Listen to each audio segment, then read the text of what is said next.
Break नंतर पुन्हा एकदा स्वागत। दरम्यान एक महत्त्वाची आणि आणखीन एक मोठी बातमी येते। अण्णा हजारेंनी शरद पवारांच्या विरोधात दाखल केलेल्या याचिकेवरती आता हायकोर्टात सुनावणी सुरू झालेली आहे।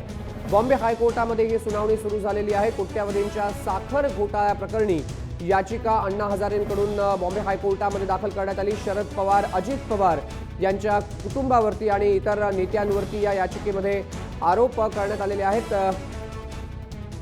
महत्त्वाची आणि मोठी बातमी याला म्हणावी लागेल।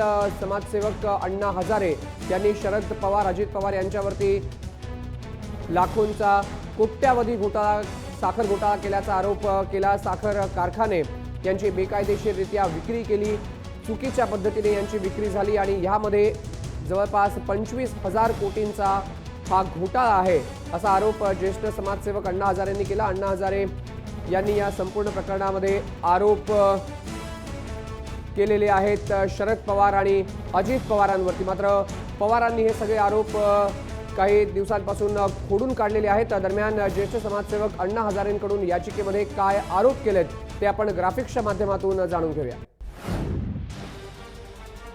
साखर कारखाने घोटाळ्यात शरद पवार आणि अजित पवारांचा हात।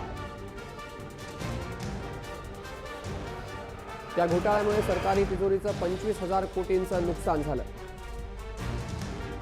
काका पुतण्यांनी पदाचा गैरवापर केला।